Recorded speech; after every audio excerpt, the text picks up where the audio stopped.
Waheguru Ji Ka Khalsa, Waheguru Ji Ki Fateh. Thank you so much to Jasveer and Sukh. Sikh PA has been instrumental with the Free Jaggi Now campaign in allowing us to amplify our voice as a community, to challenge oppressive state narratives, to challenge state propaganda. Why does the NSYF work with the Sikh Press Association? When both of them, Jasveer Sukh asked me to come speak here, asked NSYF to come speak here, I was thinking about like why do we work with the Sikh Press Association? Because this National Sikh Youth Federation doesn't often work with many Sikh organizations because we have a very particular point of view, and we've had very deep links into the community at a very grassroots level, and it becomes very difficult for us sometimes, especially in places like that's called the so-called mainstream, for us to have those conversations. And Sikh PA has been incredibly instrumental in that. NSYF works with the Sikh Press Association because of the ideology behind it, is because of the far-reaching vision of individuals like Bhai Jagraj Singh. It's the publicity for the Panth. We are the Panth, right? What's important for the National Sikh Youth Federation is Sikhi. This is the central thing to us. This is why the Sikh Press Association is important to us as an organization as well, because it represents Sikh voices authentically. It connects with us as a community at a grassroots level and helps amplify our voices and bring our voices to a larger audience. Sikhi is the main important thing for us. It's the central idea.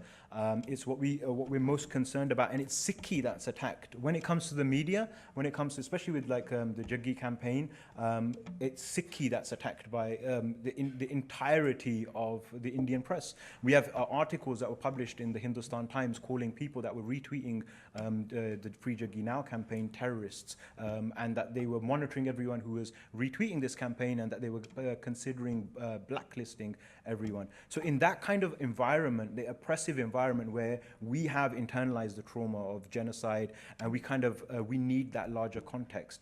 And Sikhi is being attacked, and Sikh being is being attacked in in these kinds of situations. We've seen with the Canadian media, especially when it comes to any conversation around Khalistan, it very quickly goes from these guys Khalistan is about Sikh separatism, to the Khalistanis are religious radicals, to they're terrorists, they're extremists, they're fundamentalists, they want to destabilize India, they want to destabilize Britain, they're backwards religious radicals. So it becomes very important for us and it becomes very important for us to have these conversations. I want to give you two very specific examples relating to the Free Jaggi Now campaign. One of them is, there was a conversation that Virender Sharma, who's a Labour MP, had when he went to India, funnily enough. He was in India, and this was with the BBC News Punjabi. And it was really important how this news was positioned and how it was brought out to the Sikh community. And because the news was designed to be for the Sikh community. It was on BBC News Punjabi.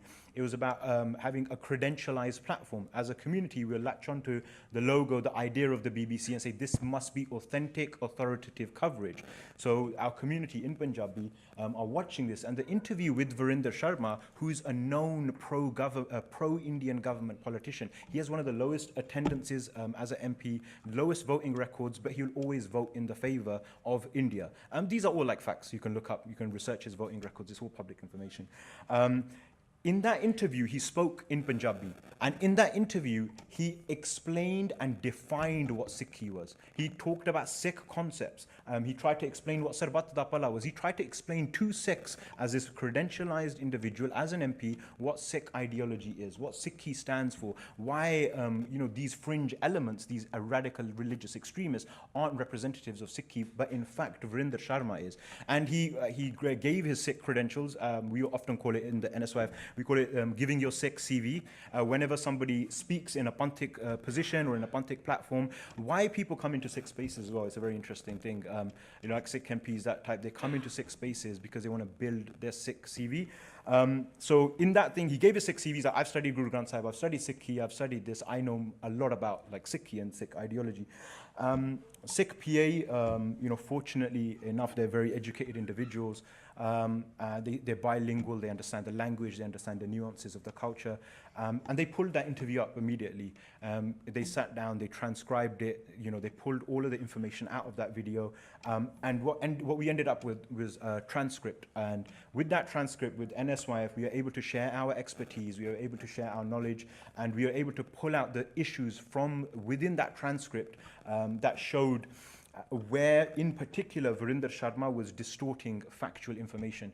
And as a result of that coverage, as a result of that positioning, that conversation, that BBC News Punjabi pulled that interview with Verinder Sharma. It's no longer available.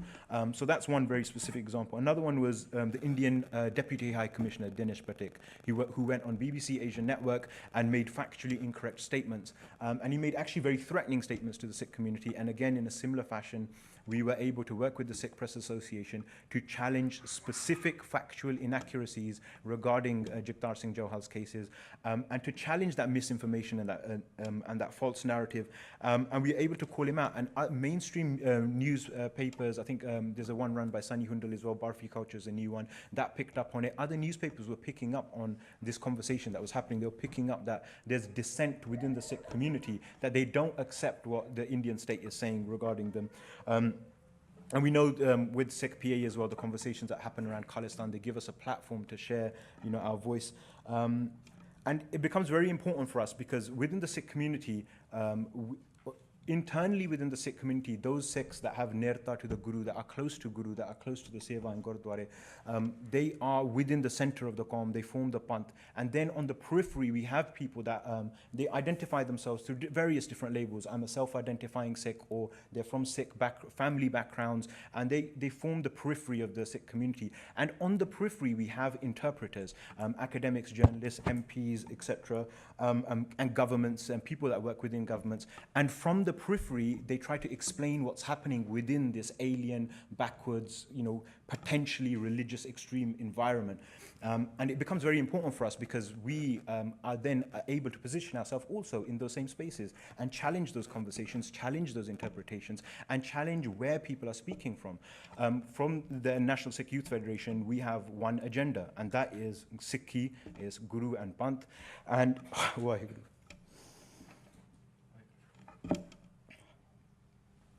sorry.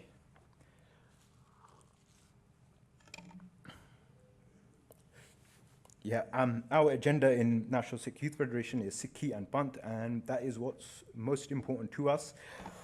And we have no other agenda aside from that. And what we find often within organizations, within individuals, is they have an agenda. They have a party political agenda, or they have an agenda that they have to present themselves as biased in order to speak about our community, that they cannot show a bias. You cannot say, I am a Sikh and I'm speaking on behalf of Sikhs because I think Sikhi is the best.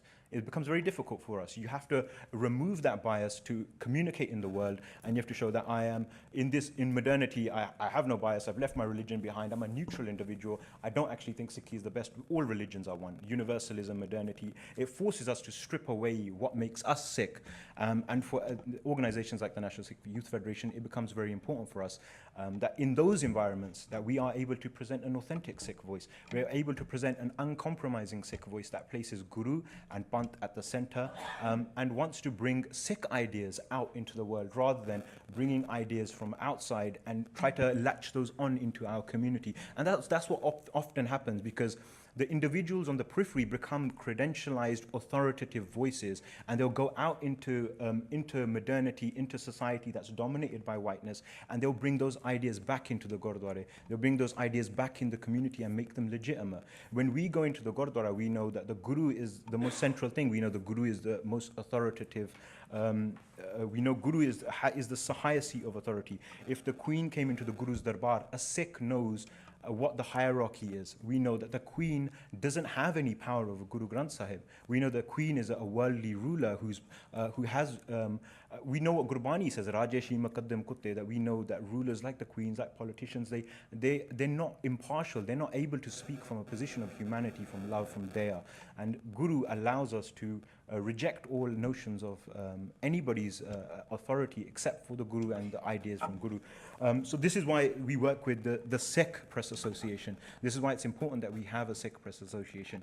As we've seen in Jagtar Singh Johhal's case, whilst talking about this case, whilst talking about Jagtar Singh Johal, the Indian government has consistently attacked our very image. National Sikh Youth Federation has written a report about this as well, about how there's ongoing repression, about how our identity is being criminalized. So it becomes very important to have very strong counter voices to that, because we're affecting narratives going forward. We internalize these ideas. So I'd like to, from National Sikh Youth Federation, the work that Sikh Press Association does is absolutely phenomenal, and we should support them as much as we can.